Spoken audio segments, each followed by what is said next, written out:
You see, we've now got 2 blueberry plants, and we still need to repot this beauty, the olive tree. It's doing beautifully well, and the Christmas tree. Our sage is recovering.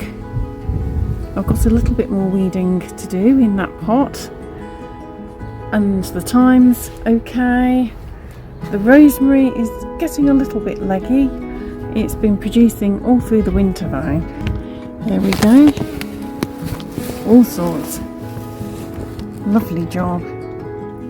They're doing really well. I've zipped them all back up from the fence panel. Hello everybody, and welcome to my Garden Tour Saturday, hosted by Grandma Sandy, co-hosted by Suffolk Susie, Pat's Garden Life, and Growing on Vancouver Island. Here's what's going on in our garden around Easter time. The rose bushes are looking pretty beautiful, lovely condition. They'll be sprayed shortly to stop any spots which tend to start to develop in the summer with all the bugs. It's a lovely sunny day today, and as you can see, Merlin's outside. He's doing well. He's still no longer a diabetic kitty, and he's lost a bit more weight as well, which is good. He's still 7.4 kilos though, which is the size of a small dog. He's part Maine Coon. This is the lavender bush, and you see we've now got 2 blueberry plants, and we still need to repot this beauty, the olive tree. It's doing beautifully well, and the Christmas tree. Our sage is recovering. I've got a little bit more weeding to do in that pot, and the thyme's okay. The rosemary is getting a little bit leggy. It's been producing all through the winter though. Again, I just need to get those weeds out. I have made a start. We've got some empty pots ready for more kitchen goodies. That's my weeding. I'm still being very careful, but I have started doing a bit of gentle gardening again. You see, we've emptied out some pots there. There's also detritus, all got to be cleared up.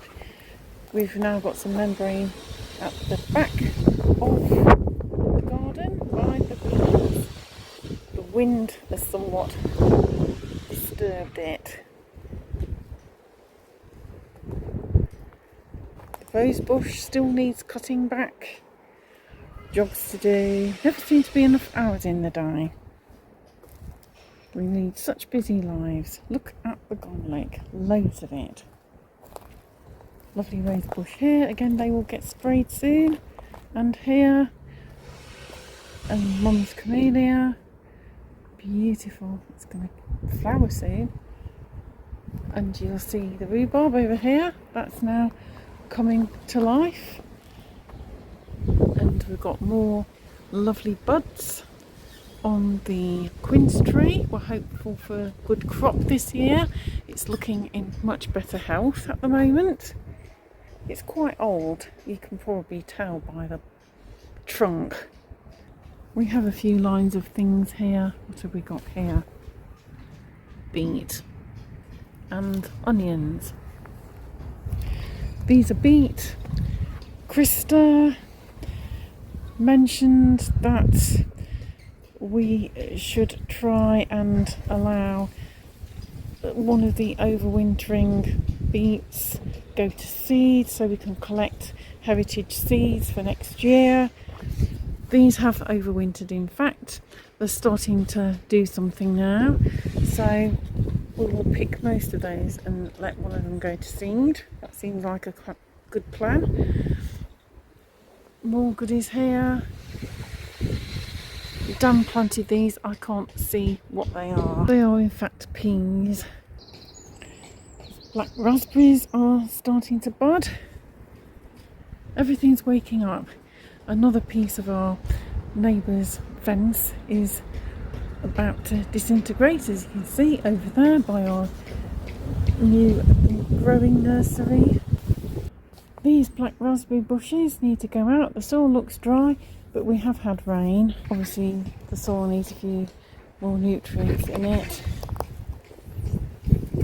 I'm still picking out leaves. I did some weeding around here the other day. Weeds are starting to grow. I don't want to pull at them too much in case there's anything trying to grow through, but we have some dead leaves there I can pull. There's the other root bulbs. I think potatoes are down here. We've got some bags of compost ready to use, and here we've got things growing. These have been potted on. I don't want to disturb them too much at the moment. It's quite windy today. But let's take a look. Here we go. All sorts. Lovely job. They're doing really well. I've zipped them all back up from the fence panel. These are red currants. And there we go. There's the broccoli. Wow. They're going to be planted soon. I think Dan's probably going to harden them off though for a week or two in the nursery first. But basically everything that I cold stratified has started to do something. I think that's just old and very torn from the wind. We still need to clean the greenhouse. It desperately needs it now. We've got the man coming tomorrow to do the gutters. It is a weekday today, but this will be coming out on Saturday. The neighbour's having his chimney done. Needs repairs. We did ours some years ago. This is an experiment with hydroponic propagating. These are supermarket lettuces, the bases of. I've stuck cocktail sticks in and elevated them over the water. The very base is touching the water on each. This is to try and get them to form a root so we can plant them outside. The thing though with supermarket lettuces is that they may be hybrids and may not do anything, but we'll give it a go. It's basically propagating with kitchen scraps or waste. I will be doing a video soon about gardening with the moon. However, I will just show you March, April, pink full moon calendar. So where you've got a void moon, that's when it goes from one sign into the next sign, usually. It's not always a good idea to start a new project. It's a good time for clearing though, and as you'll see, we've got weeding.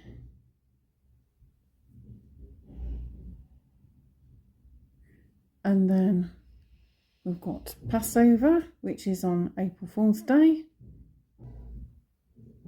And there's the next sign, and that's time to work with flowering plants. Then you've got a void moon that is going on from the 2nd to the 3rd. So Maundy Thursday to Good Friday. And that's a good time to water plants in need, although it's been quite dry here for the last week or so, so we've done a fair bit of watering, and it would probably be a good time to do some fertilising as well. if you have had dry weather, because the water, of course, will help bed in that fertiliser. So we've got a void moon there at 1:55 AM UK time on the 2nd of April to 11 minutes past 5 on Good Friday morning. That's how you work out your void moons. So void moons are also known as a void of course. So this void of course ends when the moon enters the next sign. So we have Easter Sunday here, as I said, Sagittarius, when you can look after the fruiting plants to the best advantage. So whenever you want to, say, plant or harvest fruit or vegetables for store, for example, it's best done in a dry sign. Sagittarius is one of the dry signs. So I've written here,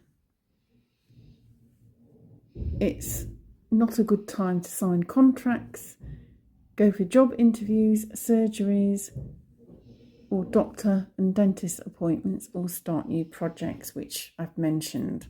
So that's our little garden tour Saturday for today. What do you think about what we're doing? Is gardening by the moon something that you're interested in? As I said, I am going to do a video on this shortly when I can get my act together.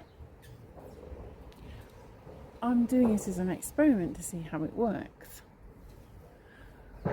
That's how I roll. We all have our ways of doing things, and science is how I roll. Anyway, let me have your comments as usual, and if you enjoyed this video, please do give it a like. Please share and subscribe if you like my content and would like to see more. Ding the notification bell so you know when I've got something new up, and I'll see you again soon for another one. Until then, bye for now.